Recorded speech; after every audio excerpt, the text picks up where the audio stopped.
What's going on?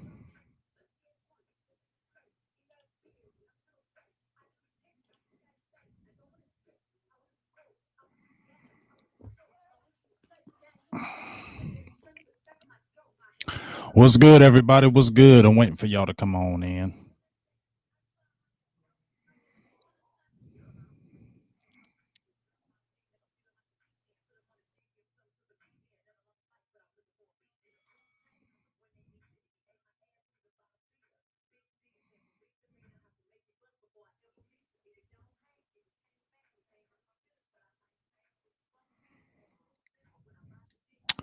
What's good, everybody? What is good? What is good? What is good? Sean Mike, Chris Westry, Burnett, Chris Rawson. What's good with you?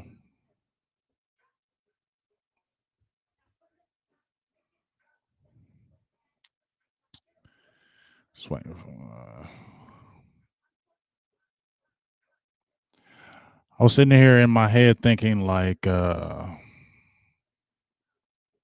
because I just seen where they just posted there's internal strife in the locker room already.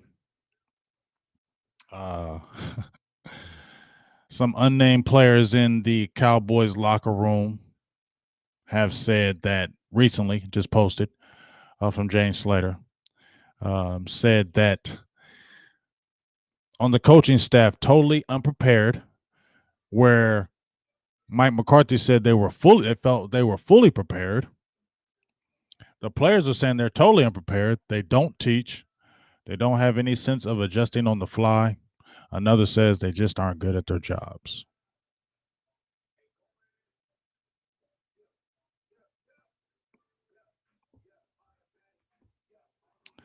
That's kind of crazy to me because here's the thing. I mean, I'm gonna talk about a few things. I'm not gonna be here long, but I'm gonna talk about a few things that are just in my head. First of all, a lot of people that are jumping up there and saying fire McCarthy, like we went 10 years, and my dude brought that up. We went 10 years with Jason Garrett. 10 years of futility, winning some games, second all time winningest coach in Dallas Cowboys history, but nothing to show for it at all. We had 10 years of that. And now McCarthy comes in. It's 2-4, and people are ready to fire him. First of all, I said that Mike McCarthy was not going to get the leeway of any other coaches because this supposedly was a ready-made squad, ready to win now. You had the pieces in place. You just wanted to get a coach to get you over the hump. And I know the Mike Nolan thing. We'll talk about that here in a second. But Mike McCarthy comes in,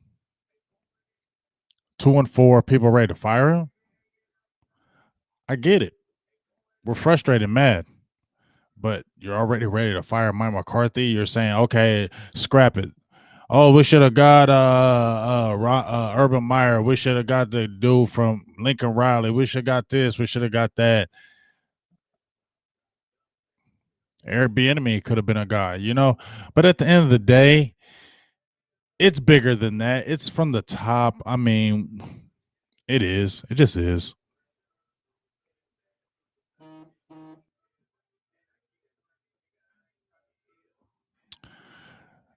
It just is. I mean, it's bigger than that.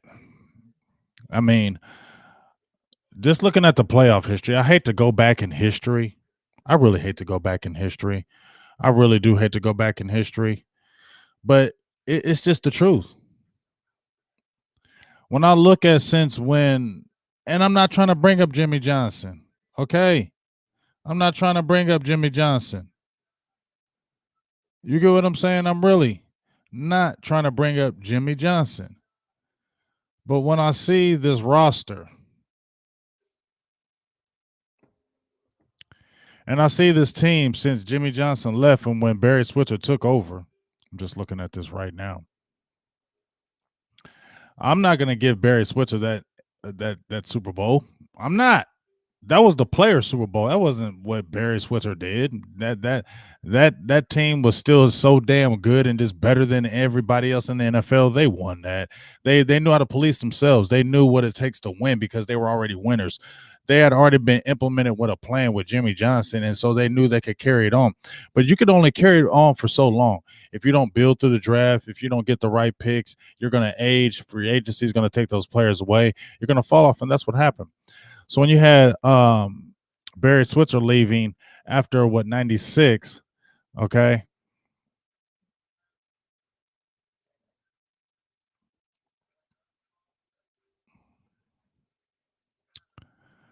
starting in 97, lost to Carolina 26 to 16, 26 to 17.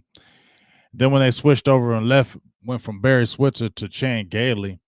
He had a winning record, I think, all 3 years. He had a winning record all 3 years, or I think it was 8 and 8. He had a winning record all 3 years, although they weren't great years.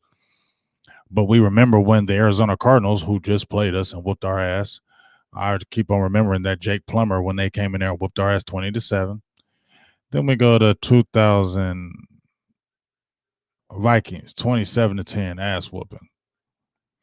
Let's skip 4 years, miss playoffs.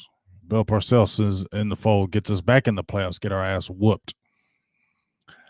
The infamous Tony Romo botch extra point 21-20. We lose to them. He says, I'm out of here.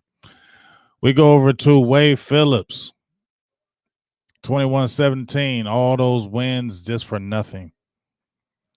I think our most impressive win was when we whooped Philly's ass 2010. We whooped their ass after we got our ass handed to them by Philly. Came back and whooped their ass 34-14. That was 2010. Then the next game, 34-3, we get thumped.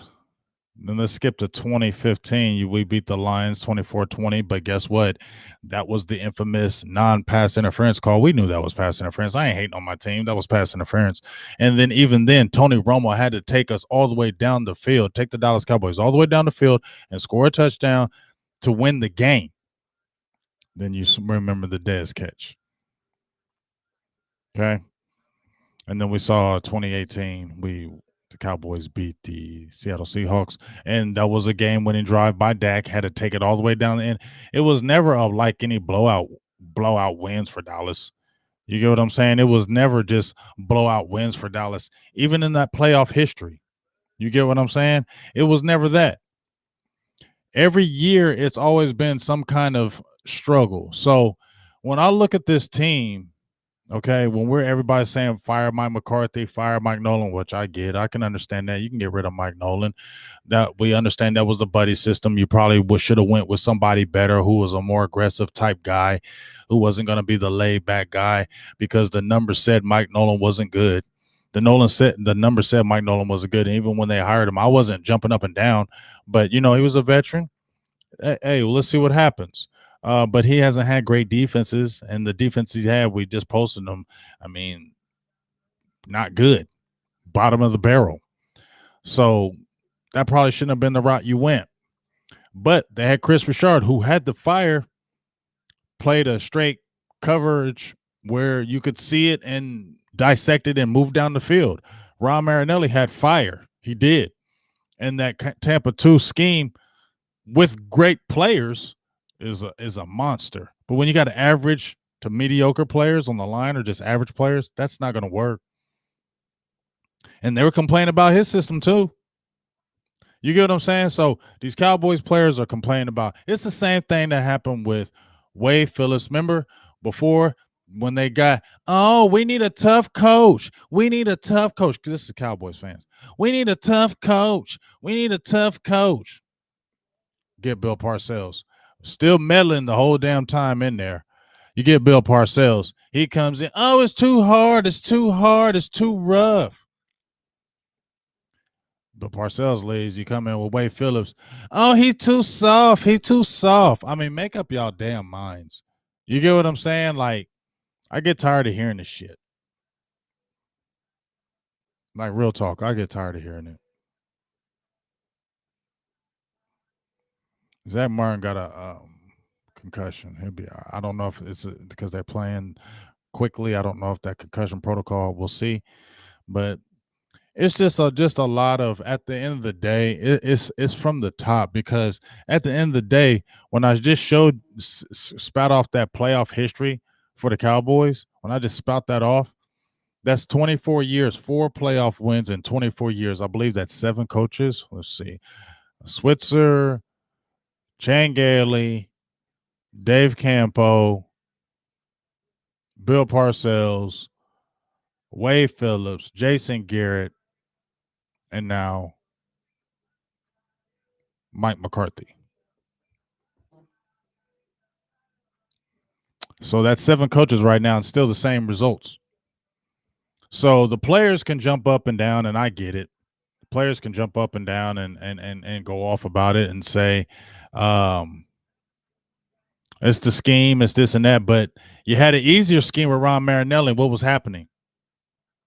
You get what I'm saying? Like, so I'm not giving Mike Nolan no pass, but you had an easier scheme in Ron Marinelli, who was easier, who highlighted what you could do. And what happened? Since 2014, didn't have a good defense. You had a lot of takeaways in 2014, but the defense kept him in the game in 2015. Let me not lie. Let me not lie about that. Okay. But when we look at the teams that the Cowboys have, Dallas hasn't had great teams.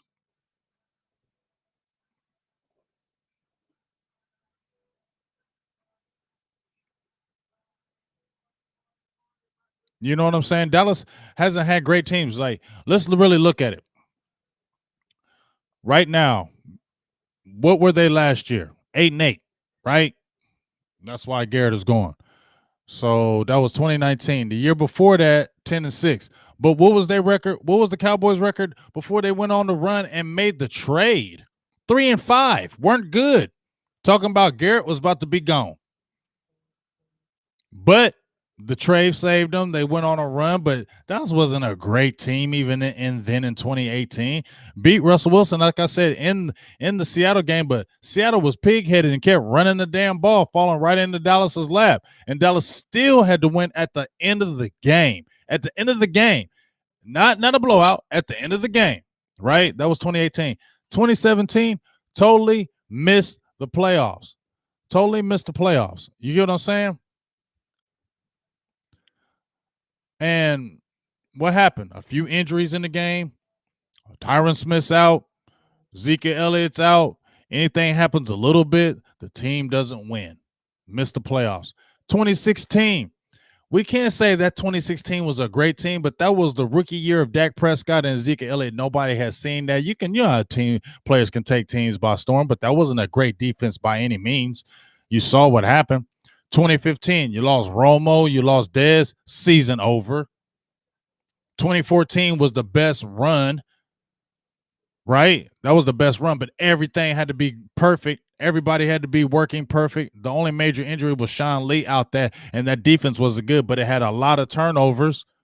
And then we know 2013, 8-8. 2012, 8-8. 2011, 8-8. 2010, 6-10. You get what I'm saying? It isn't like Dallas has had these great teams, and when they had good teams, they choke.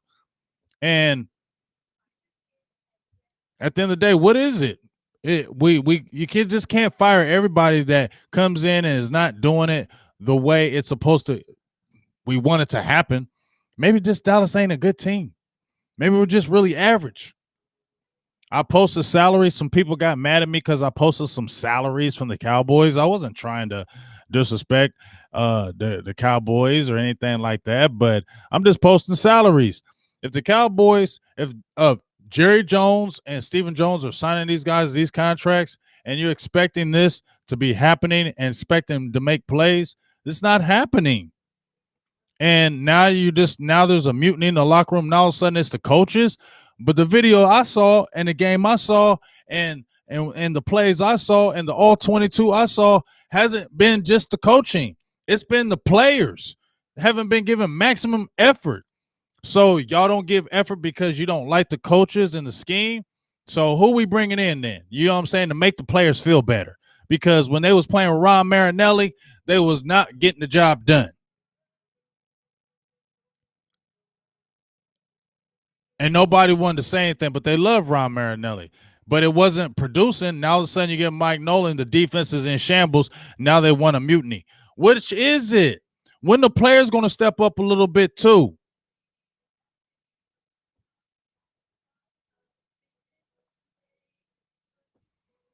You get what I'm saying? Like when the Cowboys players going to step up and make some plays? Because as I said before, I'm not giving these coaches a pass. But when I seen that game yesterday, it was a lot of effort. You know what I'm saying? This was supposed to be the leaders of the defense. See, you play the Giants. The Giants suck. And who is their coach? Who's their offensive line? Who's their offensive coordinator? Jason Garrett. And it's one of the worst in the league. You can't be happy about beating the damn Giants. They scored 34 points in the defense. You can't even be happy about that. And you had your best game of the year because it's a basic ass offense and you knew what was going on. You knew the damn screen passes. They didn't have any offensive weapons. And I said before, let's see. Okay, that was a great game against the Giants. Not even a great game because they dropped 34 points in you and they're only averaging 11 a game. So I'm not even excited about that, but they still dropped 34. But your individual players who've been maligned all year stepped up in that game. But that's a whack ass team. I said, let's go ahead and see what they can do against these Cardinals, though. If they do the same thing against these Cardinals like they do against these Giants, I'll feel better. But what happened? I'm not hating on these players. But Jalen Smith had a 92 rating per PFF. The next game against the Cardinals, 48.4. You dropped damn near 50 points. And I showed some video. It's like, I don't know. Dallas is an average team. And maybe we just hype it. I am guilty of hyping the team. I am guilty. But it always comes back to the same thing I say for both before. You keep on bringing in different coaches, but the same shit keeps happening. So that makes me think it's from the top because who's signing these contracts? Who is always in the media? Who is always talking this? Who is always talking that? Who is always saying this? Who is always saying that about football? But it ain't showing improving in the win column.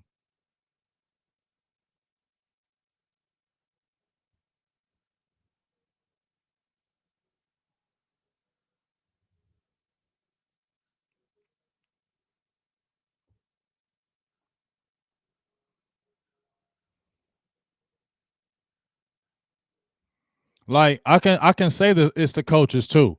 You know what I'm saying? I can say it's COVID. I get it. You can say it's a lot of injuries because Cowboys have a high injury rate right now. But at the end of the day, when I'm watching these games against these teams, it's not like okay, the Cardinals okay, but Kyler Murray had 9 completions. He had like 6, like in the second quarter. After in that long pass he threw to Christian Kirk, he damn near overthrew him. And Kirk caught it with his fingertips. So Kyler Murray didn't even play great against us. Kenyon Drake didn't have 100 yards until he scampered that long-ass run. You get what I'm saying? So it wasn't like the Cardinals dominated. Dallas just ain't good. The offensive line ain't good. Like I said, I like Brandon Knight as the backup. He wasn't great by any means. Having said that, I said he's a career backup. He's not a starter in this league. But guess what? Now a team comes in the game and says, you know what? We know Tyron Smith is out. We know La'el Collins is out. We know they are not playing. So guess what? We're going to attack these edges. We're going to blitz. We're going to make them think. And Terrence Steele and Brandon Knight had a terrible game. But even then, Andy Dalton, you still weren't making great decisions like this team is just not good. So when you put it all on the coaches, I get it. But when we look at this team, it was an 8-8 team last year. It wasn't like the Dallas Cowboys when Jason Garrett left here. It was 11-5 team. It was a 12-4 team. It was a 13-3 team when Jason Garrett left. It was an 8-8 team. And now you compound that with injuries. I'm not giving McCarthy no excuse, but when I'm watching on the film, a lot of these plays that I see is not just scheme, it's effort. So if they're not teaching and being personable, I don't know. Y'all need to figure it out. But at the end of the day, that's just what it is, in my opinion. It's the same crap from the top. no matter what. It's the same thing from the top. You know what I mean? Like we talking. My guy mentioned this. Jason J Tuck. Shout out to you, dog. He mentioned this how Jerry was all in the media talking about we're gonna make sure we got fans. Oh yeah, I don't care. We need to have fans. We need to have fans. We're gonna. It's heating. It's cooling. You can do it. Bread. At the end of the day, you gotta get that bread. And you got to be a salesman. It's your team. You got to do that. But at the end of the day, dog, they're not football guys, and they always claim to be. And the things they get in the way of how they do these contracts is just annoying.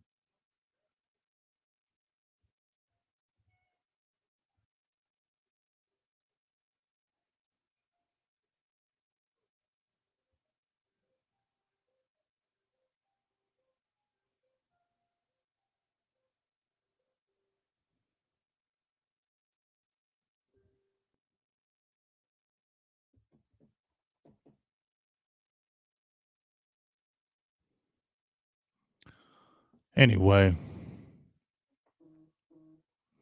I like I said, we got the late night hype tonight. Make sure you call in because we want the people to, vent, talk, whatever. I just want to jump out here and just say my 2 cents is that, it's just the same old thing, dog. 24 years and running.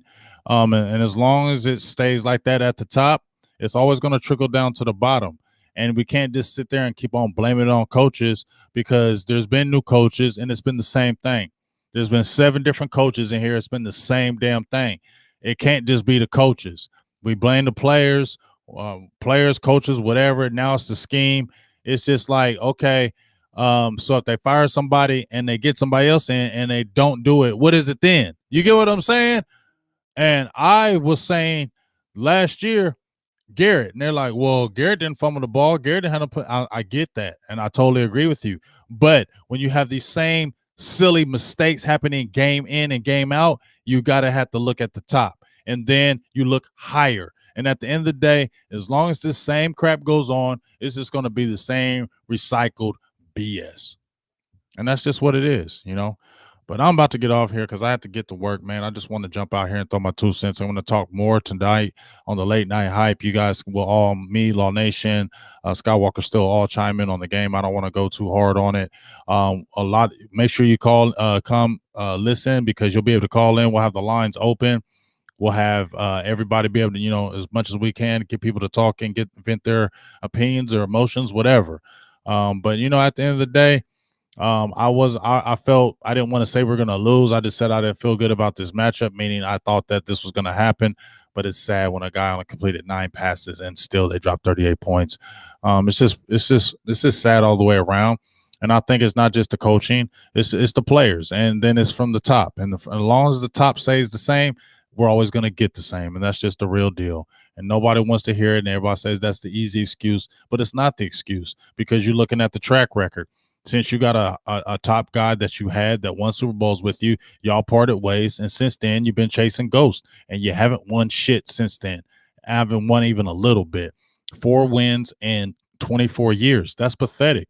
You know what I'm saying? 14 losses in 24 years. Okay. 14 missed playoff appearances in 24 years. So we can't just keep on blaming coaching. We have to look at the top and see what's going on with that. Because, like I said, 24 years, 14 missed playoff appearances, and you only have 4 playoff wins since the removal of that coach. And that's just the real. And it can't be every damn coach that you're getting is this and that. Fire this coach or trade this player or cut this player. How about let's looking at the top and let's figuring that shit out? Because as long as that shit's going on, this same shit is going to trickle down and happen. And that's just the real. And I don't care if you don't like it because that's the truth.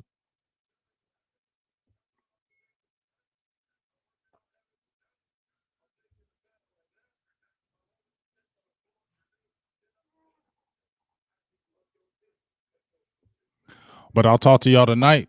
I appreciate y'all. Big game, James. Got to hit this work spot. Thank you y'all for tuning in. Just wanted to I don't even know what to vent, just my thoughts. But I'll be talking to y'all soon. Big game, James.